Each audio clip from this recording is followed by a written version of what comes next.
The sorceress dynasty of Thalion was facing an unprecedented crisis. In the midst of this, the celestial emperor Elmesia spoke to her mother Sylvia in her usual easygoing, informal tone of voice. "So is Rimuru coming, you think?" "Forget it. The demon Lord Millim's gone out of control, and is busy trying to stop her." "Oh, no way." This was even worse than she'd assumed. Elmesia couldn't hide her surprise. Also, the cause of it was apparently Velzard the Ice Dragon. Even the demon Lord Guy's been convinced to take action. She made it sound easy, but it'd take someone like Rimuru to get Guy to do anything. Elmesia, fully aware of that, just wrote it off as typical Rimuru behavior. Still, this was a conundrum. The capital of Thalion, the city embraced by the sacred tree, had turned into a hellish landscape, thanks to the onslaught of Jahil. He was joined by another man who called himself Zorario of the Three Stellar Leaders, and that guy was wreaking havoc on the scene, too. "We cranked up the sacred tree's defense mechanism to its limit, but even then, it's not going to matter much at this point." Elmesia's head was spinning. The Magus was fully mobilizing to deal with the situation, but its members were being shot down one after another. Elmesia was impressed that they hadn't been wholly pulverized yet. The Magus, one of Thalion's proudest corps, was a group of high-ranking military officers also known as the Pureblood Knights. They had the authority to act in place of the Heavenly Emperor and serve as mediators for any relevant disputes. Reportedly the greatest military force in Thalion, it was composed only of those whose blood harkened back to the ancients, or so the story went. In reality, its knights were picked based on their compatibility with a weapon known as the Magic Mount. This item, also called a Magus, was a closely guarded state secret. It had the same name as the core itself as part of an effort to prevent information leaks. A Magus was about 16 feet tall, with its exterior made of magisteel, and it was driven by dragon muscle fibers. It was an intelligent weapon with its own will that searched for a partner to utilize it. Its true nature was shown only in operation, and just like an elementalist's most secret moves involved merging with an elemental, a magical mount was also designed to release its power only when piloted by its user. Usually, it was stored in a space within a magical jewel placed in a necklace or bracelet. Cabal and Guido both had one, by the way. When they confronted the Berserk Ifrit after meeting Rimuru for the first time, they were this close to activating their Maguses, but launching them in a foreign country would lead to charges of leaking confidential information and get Archduke Errol in serious trouble to boot. Besides, they didn't even know if a Magus was enough to beat Ifrit. In the end, they stuck to melee combat, reasoning that the main job was to protect Ellen long enough to get her to safety. Both Cabal and Guido had A-rank strength, and riding in on a Magus wouldn't have doubled their fighting power or anything. They were already strong enough, which was one reason Errol had chosen them as Ellen's guards. That was how magic mounts worked. Every partnership was different. Some, like Cabal and Guido, didn't see that much of an upgrade from them, while others were total wimps who transformed into overpowered war machines on their Maguses. These devices provided over A combat strength, and Thalion usually sent squads of 300 to deal with enemies. "I didn't know we had that many Maguses," said Sylvia. "Yes," Elmesia replied, "we've been beavering away at them." The 13 noble families of Thalion usually quarreled with each other day and night. During this crisis, though, they seemed to have come to an agreement of sorts, devoting everything they could to this battle regardless of the expense. If they chose this moment to rebel, Elmesia would seriously consider abandoning them, since she no longer saw any point in keeping them alive. The fact that this didn't happen was something of a silver lining. Regardless, the conversation between Elmesia and Sylvia continued. "You know," Elmesia began, "they were developing golems over in Rimuru's city, too. I think we're going to lose our advantage in a flash. If that happens, we were going to propose a joint development, weren't we?" "Pretty much. Rimuru's got a lot of common sense. I think he agrees with me that we don't want any superweapons getting leaked out. We could place numerical limits on what we provide." Elmesia was usually so secretive, but this was a surprisingly unguarded measure from her. It surprised the top officials who had been listening in, but this was just Elmesia and Sylvia's way of escaping reality. And now, another Magus ace had been shot down. The EP of these knights were estimated to be over 500,000 each, but even an ace-class knight like that couldn't stall for time against Jahil. And he wasn't even the only notable leader among the enemy. Zerario went without saying. Darles and Nice, who were under his command, had also achieved remarkable results. They had taken on physical forms as walking dead, destroying the Magus with tremendous force. All that damage, complained Elmesia. A great loss, isn't it? But she didn't really mean it. The survival of the nation was more important than things money could replace. They had to hold out until reinforcements arrived, and that'd be difficult if things continued as they were. Such calculations put her in the mood to complain even more. I guess we'll just have to make do, Sylvia resignedly said. Sylvia and Elmesia, mother and daughter, were the most powerful fighters in all of Thalion. They were standing by right then because they had been called back by the elders and other important government figures. Your Majesty, you must not. And Lady Sylvia, please have a little more prudence. Indeed. If we had a chance of winning, that would be one thing, but this is just too much. I'm afraid I cannot allow it. Even the Grand Elders came out to block them. They were, of course, concerned for their well-being. Few of them knew Sylvia acted as a stand-in for Elmesia at times. Even the 13 noble families didn't know it. Seeing them both at the same time created great confusion. Even so, their strength by themselves couldn't hold a candle to a Magus knight on a magic mount, so order was restored among the royalty for the time being. Everyone in the Magus Corps was deployed, doing their best to buy time so Sylvia, Elmesia, and the other VIPs could escape. If the two of them returned to the battlefield, all the warriors' efforts would have been in vain. But, to tell you the truth, I don't like the idea of us running away alone too much, Sylvia said. I agree with you, Mom. I'm afraid Rimuru will make fun of me for it later. Maybe I should contribute a little. The two of them had already made up their minds. Your Majesty, one of the elders was desperately shouting. It was the minister who had sent Laplace or Thalion off to the battlefield all those years ago.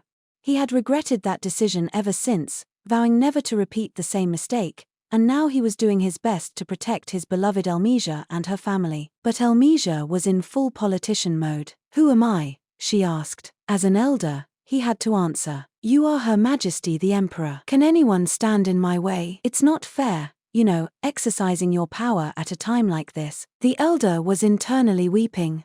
But he also understood this was how Elmesia lived, and there was nothing he could do to stop her, now that it had come to this. That would never be possible, my liege. So he could do nothing but bow his head.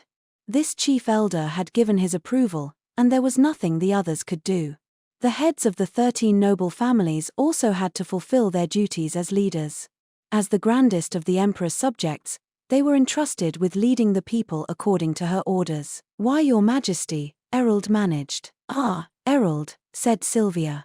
I'm sure Rimuru's got Ellen protected, so why don't you protect everyone else for us? Let me join you, Your Majesty. Nah, you'd just get in the way. I know you're one of the Magus captains, but you'd just be giving up your life for nothing. It was Sylvia, not Elmesia, turning him down. Errol thought this was their first meeting, but to Sylvia, he was her beloved husband's younger brother. They had met many times while she was pretending to be Elmesia. That was why she rejected him so coldly, and Ellis Grimwald, Elmesia's grandmother and Errol's mother, nodded in agreement. In her capacity as leader of the 13 noble families, she was now commanding Archduke Errol. Hold back, Errol. And all the other leaders gathered here, please listen. Ellis's voice was full of dignity, despite her usually gentle demeanor. Do not be selfish. You must heed the will of Her Majesty. She wasn't taking no for an answer. And no matter what the other kings in attendance thought, they could do nothing but nod back to her. Be but mother. Errol, still trying to argue, was silenced by Ellis's glare. It was the first time Errol had ever seen real anger on his mother's face. If Lady Ellis hadn't stopped you, one of the kings admonished, you would have been captured, Then an old noble, one who had long since given up the throne to his sons, slapped Errol on the shoulder. Don't give up, okay? Sylvia's been retired since that bastard Thalion disappeared. I get it if you don't know how scary she is, but trust me, she's even more of a handful than Her Majesty. Oh yes. All of us together couldn't match her. You'd best take her advice and flee to safety. It was an unwritten rule around there to never say Thalion was dead, a habit adopted because no one wanted to incur Sylvia's wrath. Everyone lamented their own helplessness. They were relying on her yet again, and would that make them the only survivors? But if this was the wish of the emperor, it was the duty of her subjects to obey. The young kings, looking at their elders, realized it was futile to try rebelling against it. At the same time, they were surprised to learn Thalion really was united together. Their parents and grandparents normally never got along, but there they were, amicably talking to each other. It was the first time they had ever seen such a thing, but it all seemed so natural they didn't feel it was insincere at all. Everyone there agreed. This was the charisma of Sylvia and Elmesia at work. Sylvia was a Vajra-wielding master who made full use of her ultimate skill Indra, Lord of Thunder. Her daughter, Elmesia Liu Thalion, had another face apart from her position as emperor of the Sorceress dynasty. She had awakened the ultimate skill Vayu, King of Heavenly Wind, the apex of weather-based magic, a feat no doubt inspired by Sylvia's own skills. In battle, she too was a genius, freely wielding her god-class chakram to slice and dice her enemies. Her abilities were not as strong as Sylvia's, but they weren't far behind. Once again, the two of them had returned to the battlefield, everyone's hopes pushing them forward. It opened up a potential way out. It said God helps those who help themselves, but thanks to their courageous actions, the hopes of Thalion would continue unbroken into the future. Benimaru, Soai, Leon, Kigali, and Ter arrived in Thalion some time after Sylvia and Elmesia returned to the battlefield. The video feed in the control center showed them after their second sortie, and they were already looking exhausted. The injured seemed to be receiving medical treatment atop the leaves of the giant sacred tree. Sylvia and Elmesia were protecting them while dealing with Jahil and Zerario. The defense mechanism of the tree was functioning normally, and that was the only reason all of them were surviving. "Rimuru's done it again," said an emotional Elmesia as she greeted Benimaru and the others. "I thought it'd be too late, but he really did send out reinforcements. So Rimuru always keeps his promises," Benimaru replied with a smile as he looked at Zerario and Jahil. Leon flew in front of Zerario to replace Elmesia. The flame pillar sword radiated in Leon's hand, boasting of its presence. So I, too, had crept up behind Zerario undetected. Everyone was in the air, floating around the sacred tree as they fought, and so I had joined them like nothing was amiss about that. It was 2 against 1, although Leon and So I were at a disadvantage in strength. But So I, who never cared about fighting fair, readily took his foes by surprise without any hesitation. Jahil, on the other hand, "I'll never forgive you." Kigali spoke those words as she floated next to Sylvia. At the level they were at, they could create a foothold for themselves in the air just as well as on the ground. "Oh," thought Sylvia, "she's not subbing in for me." But she still had some fight left in her, so she was thankful for the assistance, at least. "Cheeky little." Jahil gritted his teeth as Ter glared at him, as if challenging him to battle. It was about to be a 3-on-1 match. Benimaru grasped the battle situation from above. Except for Jahil and Zerario, the leaders, the Magus outclassed their enemies. With one stroke, they turned things around and began to push back the army of mystics. "If we can just defeat Jahil and the others, we'll win this." It wouldn't be easy, but Benimaru flashed a fearless smile as he watched on. Leon, facing Zerario, had a blank face as usual, but on the inside he was livid. He often found himself being misunderstood. He wasn't a good talker, and any good deed he did often wound up causing more resentment against him. The few people who really understood Leon were Sylvia, his mentor, and Elmesia, whom he considered a close ally, though the feeling wasn't mutual. Making those two suffer this much was a crime that ranked second in Leon's list of things that set him off. It went without saying, of course, that first place went to anyone who tried messing with Chloe. But there were other reasons for his anger this time. He couldn't forgive himself for letting these guys do what they wanted with him, and for the trouble he subsequently caused Sylvia. He wanted to take out Michael, the cause of all this, by his own hand, but Rimuru seemed to have gotten to Michael first. Now Leon owed him a debt he could never repay, which just made him feel worse. If he didn't make up for it, it'd be even harder to show his face around. The only person he wanted to owe anything to was Sylvia, but now he could see this was more than her problem alone. Velzad's purpose was unknown, but apparently she was on her way here, fighting Milim the whole time. If this place got caught in the fallout from that fight, it could easily be wiped off the map, and Leon didn't think that would even be the end of it. If one traveled north from Thalion, there were no obstacles to the Western nations, a hotbed of human civilization. To the west was the deadly desert, and beyond that was the holy void of Damagania. Turn a little to the southwest, and you'd reach El Dorado, Leon's domain. Nobody knew what Velzard was after, but there was no doubt in Leon's mind she'd target one of those places next. If it were only here, certain countermeasures could be taken, no matter her intentions. But with Milim also losing her mind, even trying to interfere with them was an impossible task. And were these just Velzard's intentions or Feldway's own plan, too? Whatever it is, we just have to stop it. That was Leon's creed.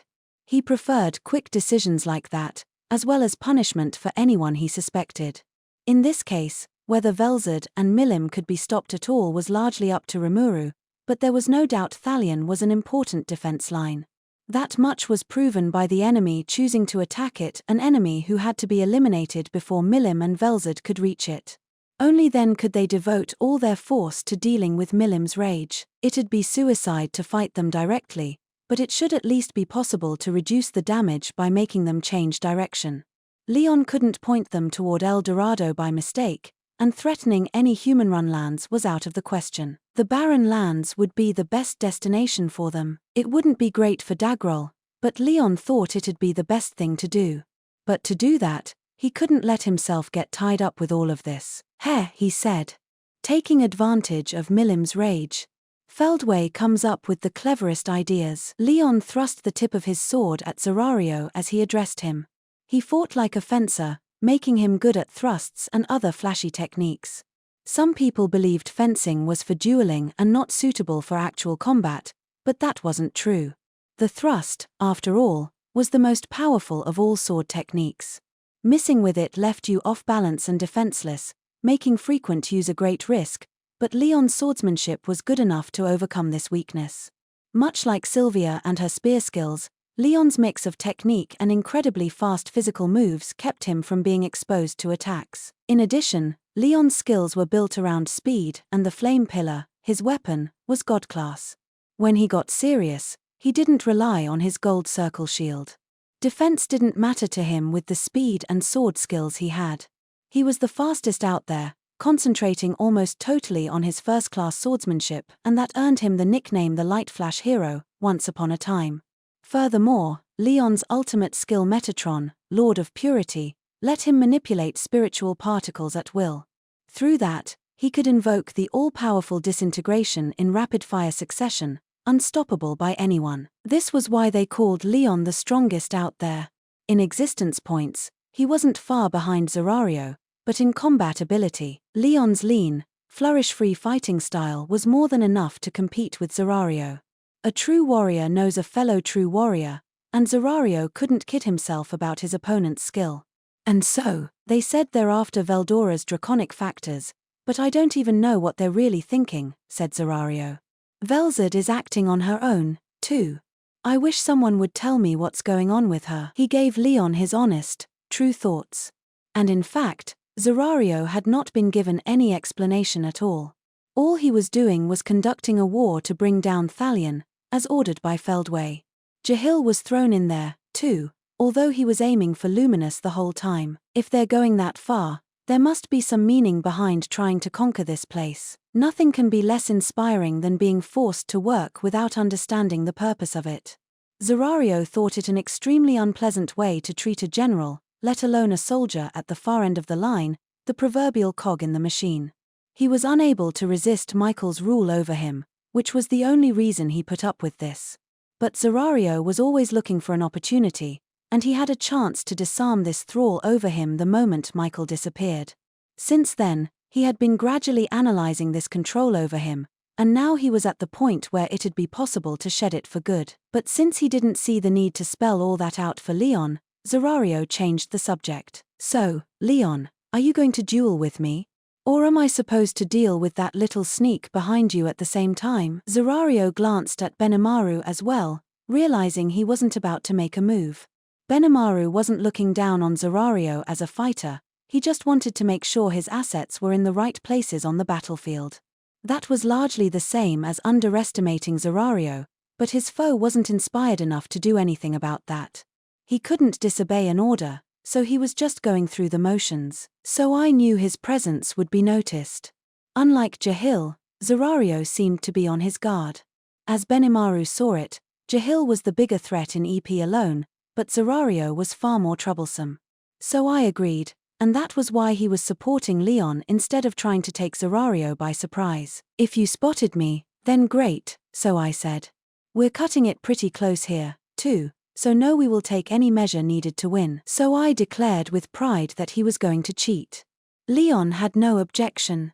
Losing would mess everything up, so it was natural to try to win by any means necessary. Thus the battle with Zerario began, with Leon taking the lead and so I assisting. 3 people were fighting against Jahil, each with a very different method of attack. Sylvia was going at lightning speed, stabbing with her Vajra. Kigali was using long-range bolts as well, her ruined scepter working her power into a sharpened magical mass. Finally, Ter was up front, keeping their foe in check, the most dangerous role, but she wasn't afraid of it. Anger dominated her body, she was trying to take Footman's place in this fight. I hate you, she yelled. You're so dead. Shut up, snapped Jahil. All you cretins can do is form herd. Enough with you. You're the one who should shut up.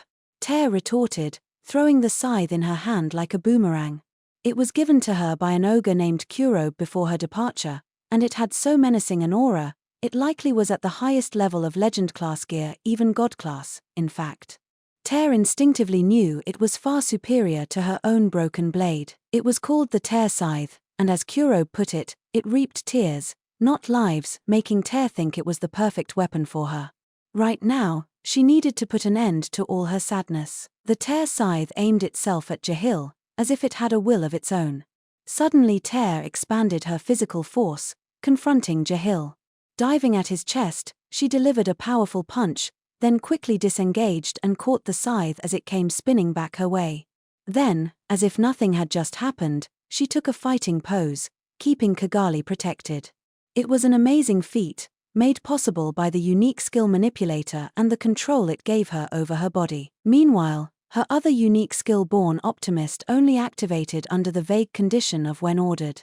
Ter was too weak-willed and flighty for it to work otherwise. But when she received data particles from the heart core of Clayman, she changed. She got stronger. And she decided she had to protect Kigali instead of Laplace, who was gone, and Footman, who had been taken over. At that moment, someone said to Ter, "If you agree to it, power will be given to you." It was a voice left by someone not present. As she slept, her mind had been analyzed and had this implanted inside, on the reasoning that it'd be necessary someday. Its aim was to react to Ter's desire for power and provide what she wanted. This came at a price, of course, but it was paid in advance. Ter's power had long since been analyzed and determined to be harmless. Integrating it with Clayman's similarly non-threatening force wouldn't hurt anyone, so it was put in her in the hope that it'd power her up at least a little. Hey, if someone's giving out something, I'll take it. I gotta get so much stronger. Ter didn't hesitate to agree to it. The change was completed quietly and swiftly within her mind. Her unique skill-born optimist was combined with the unique skill manipulator, reproduced from Clayman's data particles, and this in turn created the ultimate gift Orpheus. All this, done by the hand of a certain someone. So Ter was reborn of her own volition. Okay. Yeah, I know, Clayman. We both have to protect Lady Kigali. She made that promise, and then her power surged, like her late friend was lending her his strength. Her EP of 240,000, which felt like too much for her body to hold, now seemed so small. Being able to double your force from one moment to the next, after all, made a superior opponent like Jahil seem a lot less intimidating. And Jahil was less than thrilled by it. Don't you dare mock me, you puppet. Enraged, he shot out a large fireball.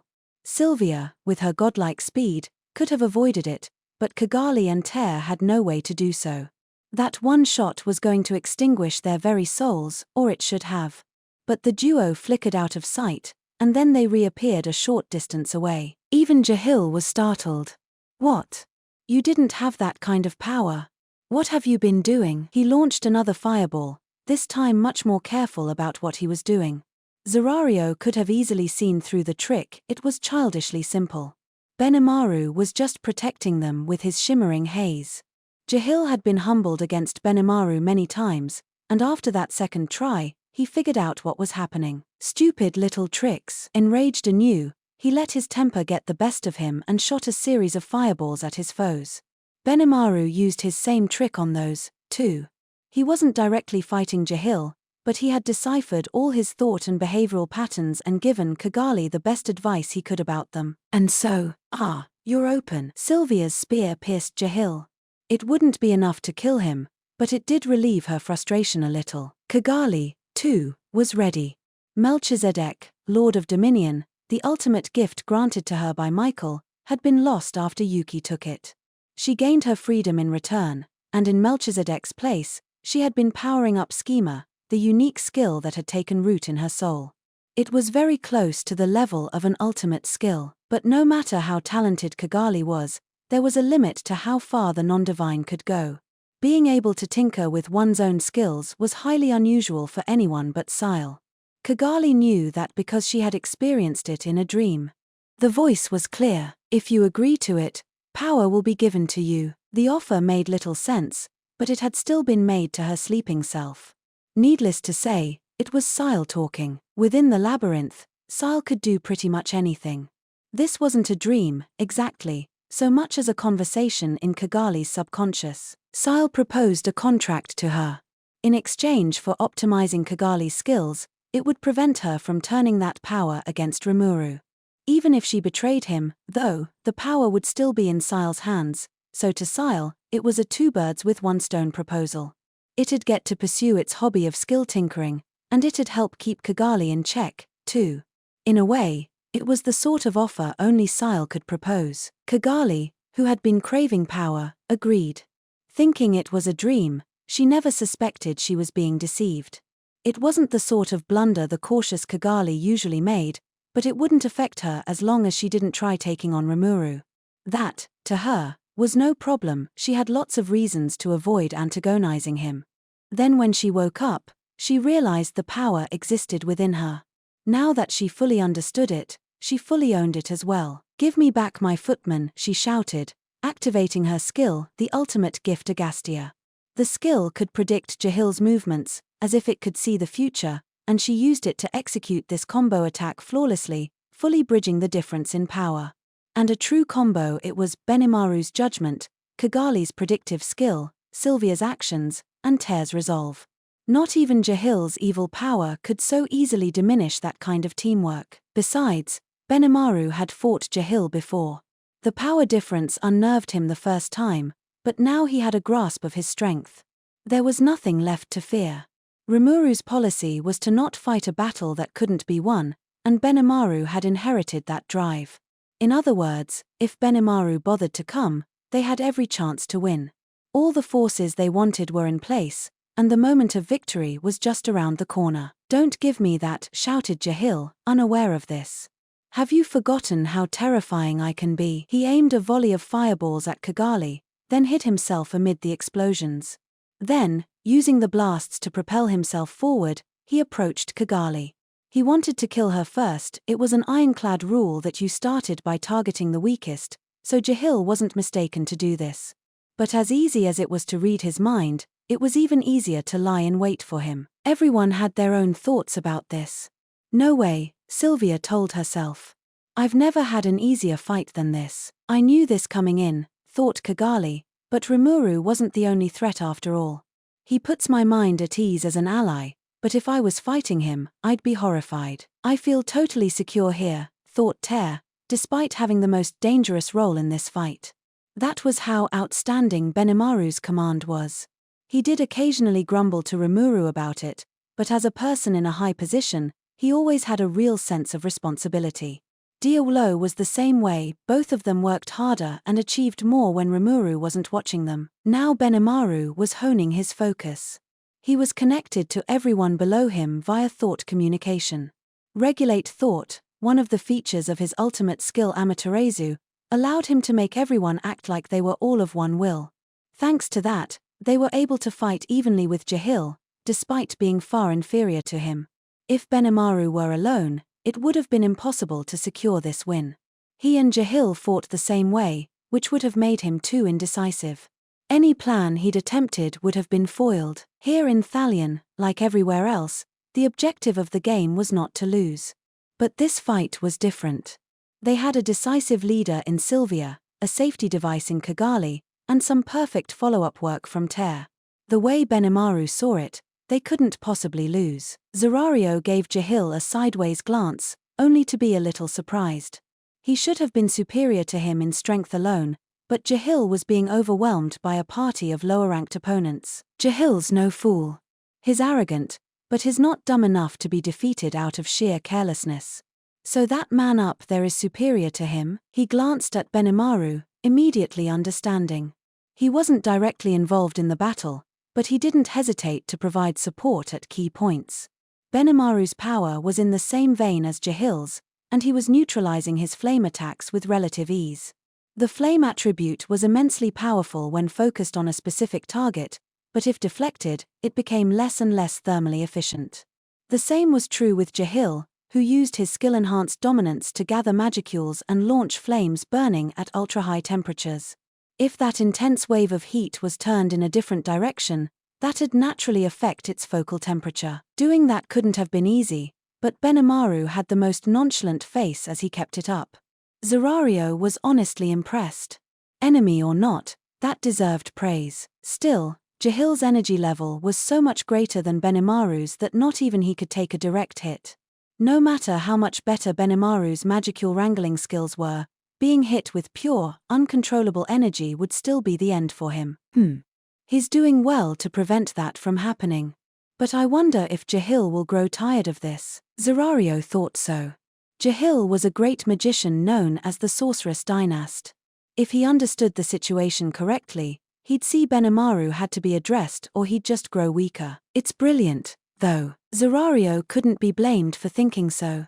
Benimaru was skilled at inducing the fireballs away from them. The explosions and impacts from them were awe-inspiring. At first glance, they probably looked overwhelming, which was why Jahil was slow to realize what was going on. The coordination between Kigali and her party was immaculate.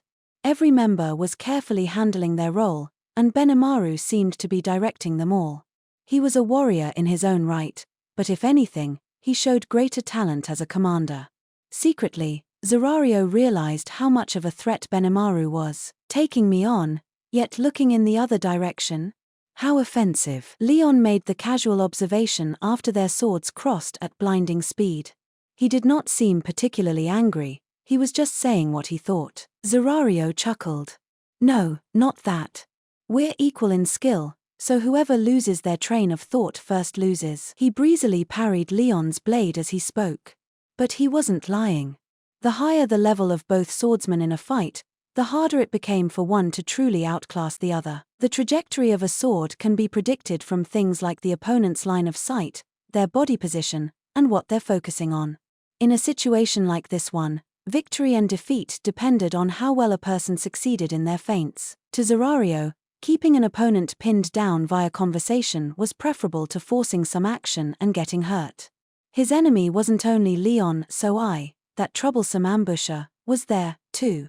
He had a knack for attacking Zerario right when it'd annoy him the most. Lower ranked or not, Zerario couldn't let his guard down around him. One's existence point score, a calculation based on the elements of your body structure, the amount of energy, your resistances, and many other factors, was still, after all, only a rough estimate. If two mismatched fighters were brought together, the match could turn out to be a toss-up, just like how Jahil, a powerhouse, just couldn't keep up with a speed specialist. Zerario was well aware of this. He had a rough idea of his opponent's strength. He didn't have exact EP counts, but years of experience as a warrior taught him that if he judged everything on EP alone, he'd be caught flat-footed. Seeing that, he knew laughing off his opponent was out of the question. He never let his guard down, even when dealing with Leon and at the same time. Leon, too, quickly read Zerario. He's a tricky opponent, Leon thought, ignoring his own foibles. It's hard to deal with someone who never leaves himself open like that. If the enemy was careless, he could use his special attack, but that was unlikely to happen with Zerario. No matter how good at stick-and-move tactics Leon was, any special move he broke out would leave him open. If he tried to avoid that, then it'd probably mean a marathon battle, no matter what he wished for. Being inferior in every way was proving to be a disadvantage. Leon, competitive based only on his skills, could see defeat in his future if he kept up this approach. In other words, Zerario had the right idea. After reading each other this much, the two of them reacted in starkly different ways. Zerario was calm and collected, while Leon was gradually losing his composure. But Leon wasn't alone. Calm down. Don't be deceived by the enemy's words. So I, creeping out of the shadows, whispered in Leon's ear. Then he launched a seemingly reckless suicide attack on Zerario, only to be cut down with a single swipe. It was Soai's replication, of course, but this mix of real and fake attacks was actually working out pretty well for the two of them. Leon was the main attacker, but Soai took over whenever fatigue got the best of him. This cycle let them continue the fight with as little wear and tear as possible. For Zerario, too, it wasn't what he wanted to see, but as the stalemate continued, suddenly a change occurred. Benimaru was on the move. Emperor Elmesia, if I could have a word. He was talking to Elmesia, who was taking a break to address her fatigue. Zerario found himself listening in, impressed that Benimaru had the time for this during combat. What is it? She asked. Those knights over there, the Magus, right? Would you mind if I temporarily took command of them? What a crazy thing to ask. Zerario found himself drawn further into this chat, much to Leon's annoyance. He felt like he was being ignored, but then, Leon was just as interested in what Benimaru had to say. What? That's, asking a lot. I know it is. But I've received a report that Milim will be arriving soon. If we don't do something, it'll cause immeasurable damage. I've been ordered to do something to stop this. Is that from Rimuru? Yeah. Elmesia gave him an if I have to look. Normally I'd never allow this, you know. No matter how friendly our countries are. But if Rimuru says so, then fine. Then she called her knight captains over, grumbling about how the apple never fell far from the tree with Rimuru and his officers. Zerario found it just as absurd. Isn't that insane? He said to Leon. Well, it's Rimuru we're talking about. Is he always that weird? Well, frankly, he's impossible to read. For some reason, Zerario felt sympathy for Leon, enemy or not. But still, he thought, what's this Benimaru guy trying to do while fighting Jahil the whole time? Watching with interest, he noticed the knight captains seemed to be complaining about it, too. It was a perfectly natural reaction, but Elmesia raised her voice to silence them. A critical moment seemed to be near, and Benimaru was taking further action. A video image was projected into the air, a view of a faraway place, presumably powered by his skill. What's that? Zerario asked. Some kind of mirage or an applied version of one, said Soai. I guess Benimaru's been making some upgrades to the Argos surveillance magic developed by Sir Rimuru. Soai was kind enough to explain this to Zerario all the while the battle was ongoing. Swords were still clashing against each other, but it had turned into a kind of rote exercise, giving the participants time to converse. Zerario's swordsmanship was akin to a blunt weapon, cutting down his enemies with a single stroke. The Insectus, Zerario's nemesis, were usually covered in exoskeletons that caused damage to his blade after repeated slashes. To prevent this, he instead refined his skills, finding gaps in his opponent and capitalizing on them. Time ran differently between Zerario's home world and this key world, so by local standards, he had been constantly fighting for tens of billions of years. His swordsmanship was at a standstill, however, because it was far too geared toward the characteristics of his main enemy, the Insectus. Still, quite a few of them were unusually good fighters, so Zerario's strength had reached an unimaginable level nonetheless. Leon's party could take him on only because Zerario wasn't particularly interested in fighting. The moment they confronted him, Leon and Soai realized just what Zerario's true strength was, but nobody was in a hurry, chatting with each other and providing commentary on events around them. It took a lot of guts to keep that going. This projected image showed what was happening with Rimuru. He was facing off against Milim, while Guy was sparring with Velzard. Velgrind was there, too, for some reason, working with Rimuru to prevent any damage to the surrounding area. "Look at Velgrind, cooperating with him," remarked Leon. "Rimuru is certainly a talented conman. Call him naturally charismatic," said Soai. Leon and Soai were still chatting away, but Zerario had bigger fish to fry. He couldn't understand why Milim and Velzard were heading this way. He wasn't even sure if this was part of the plan. Was Feldway up to something, or was this just a coincidence? It might be that Velzard was acting on her own, but if so, what would she want to accomplish? But if this was a ploy by Feldway, if Feldway gave Velzard some story that incited her, that would explain this. But what's his ultimate goal? Zerario thought it over. Velzard and Milim were in a fight, which was really more about keeping Milim in check than anything. If Velzard decided to pursue some other goal instead, she'd leave at once. Then Milim would cause widespread carnage, and it was highly likely that Guy would move to stop her. That was likely what Velzard wanted to see. If Guy took on Milim, he'd need to devote his whole attention to the fight, and then she would take advantage to make Guy her personal slave, with him doing whatever she wanted him to. That much was easy enough to read, so Guy probably wasn't going to just walk up to her.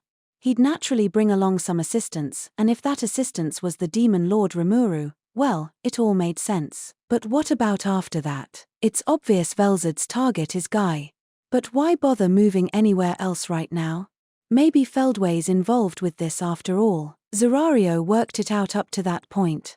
But the rest puzzled him. Why would they go to the trouble of coming to Thalion, which was already under attack? To support Zerario and his allies? No, I doubt it. What are you thinking, Feldway? Zerario couldn't find an answer. His frustration with Feldway grew.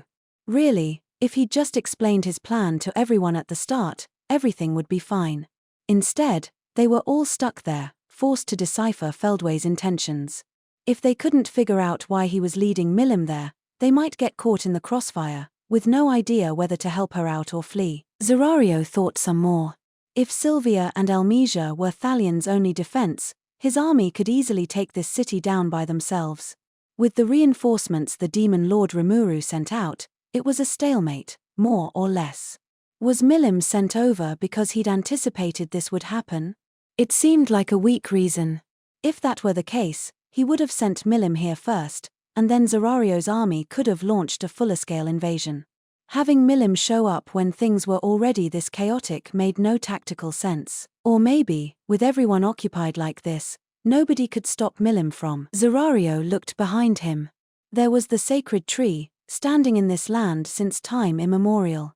Rooted deep in the earth, it protected the planet from all kinds of natural disasters, and it was still standing strong, even after taking all of Jahil's flames. It is the same tree that kept the past Milim-Guy battle from being any more damaging. To the north, there was Velzard. The human realms there were ruled by the demon lord Luminous and protected by Guy and Ramiris. The Nazca region, once guarded by Ludora, was also safe, thanks to Velgrin's help. But the holy land of Damagania, at the center of all the damage, still bore the scars of the devastation. Skyspire Tower had kept it from completely falling, but all its former glory had been lost. But if you looked at it another way, that was the only damage that resulted last time. This world was protected by gods who put up many obstacles to destroying it. Guy, the great arbitrator, was the best example, feared by mankind as the strongest and most terrifying of demon lords, but still constantly protecting this world, as per his pact with Veldanava. Several beings helped him with this role. There were the demon lords selected by Guy, including Ramiris, the other arbitrator. There were the heroes, their nemeses and counterparts, and now there was Masayuki, the reincarnation of the most powerful hero there ever was. Velgrind was with him, too. Apart from these, there were relics like Skyspire Tower, influenced directly by the hand of these gods, which also offered the people their protection.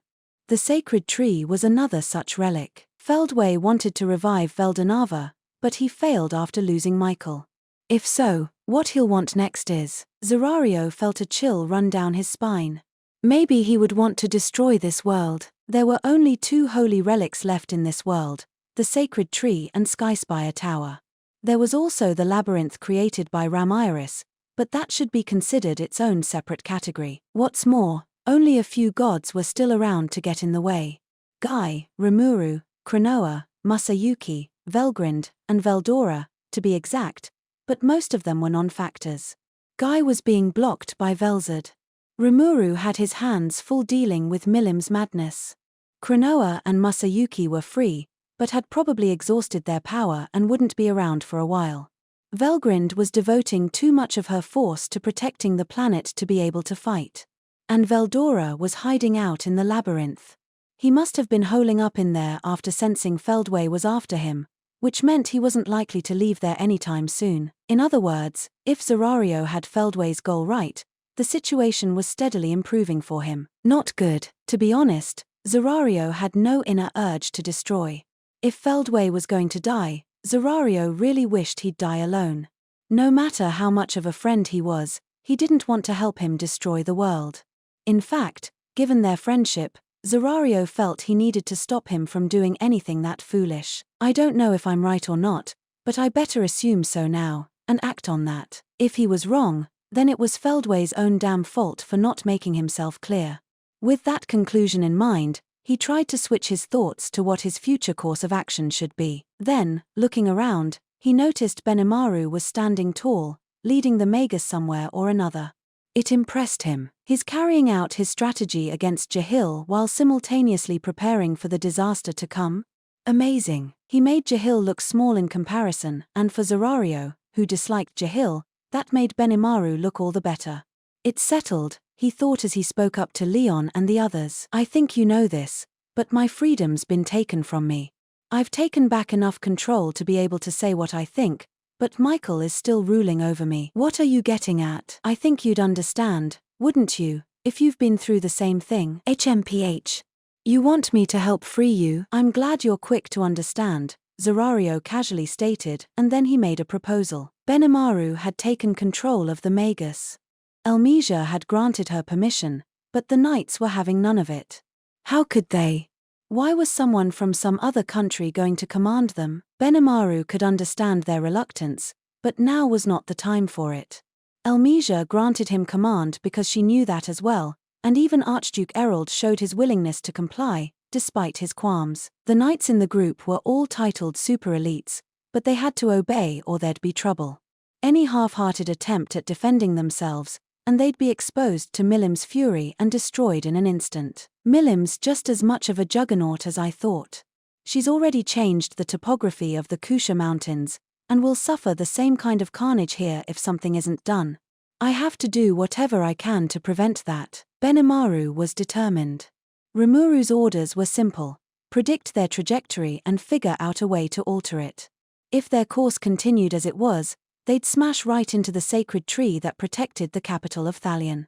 Rimuru didn't sound too confident about that idea, but Benimaru knew he was never wrong about this sort of thing. In the worst-case scenario, Benimaru was told to evacuate everyone from the city, but first, he wanted to give this the best try he could.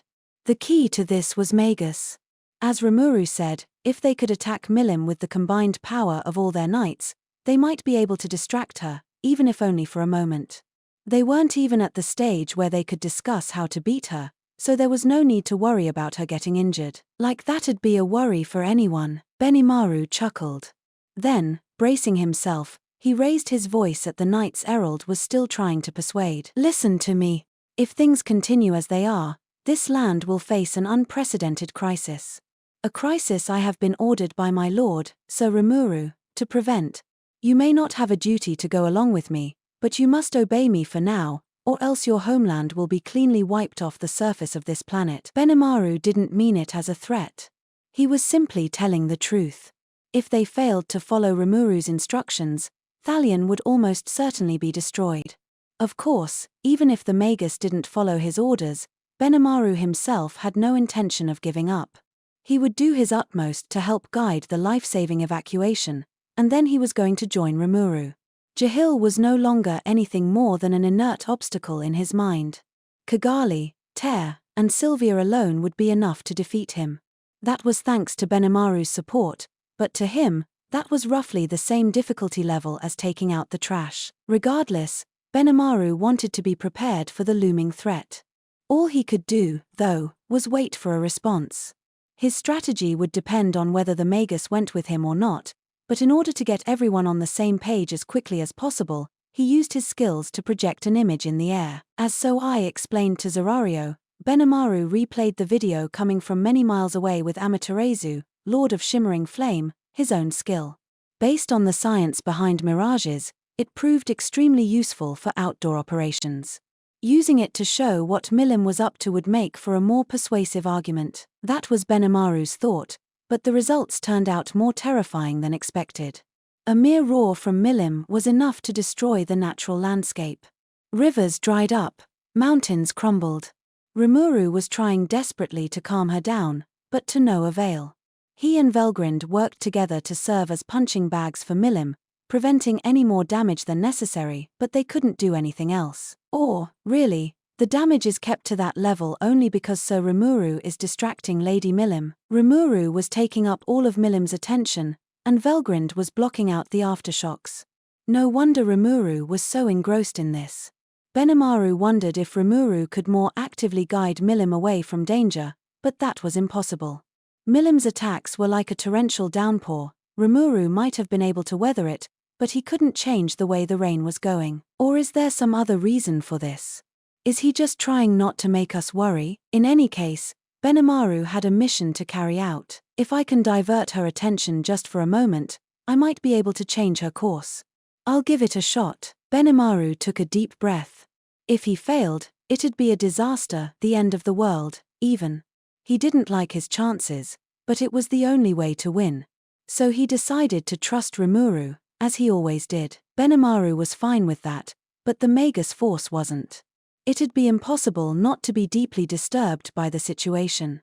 All eyes were on Benimaru, standing tall and proud, and after the Magus quieted down, Elmesia opened her mouth. Like I said, I entrust Sir Benimaru with the command of the Magus. Does anyone object to this? The question, asked with as much authority as Elmesia could muster, was met with silence. Like anyone could say no to her. I don't think anyone's stupid enough to voice any complaints after being shown that. If Elmesia had forcibly given her orders, they all would still have risked their lives following Benimaru, but some of them wouldn't have known what they were fighting for, while others might have still had their own personal grievances about it. Benimaru didn't actually think that far ahead, but as it turned out, he had made the best move possible to solve this issue. With no time to lose, Benimaru issued one order after another. These were knights from foreign lands, but he was loud and energetic as he stirred them up. The Magus seemed to find this encouraging, and in an instant Benimaru's reputation was growing rapidly, if unintentionally. The preparations proceeded steadily.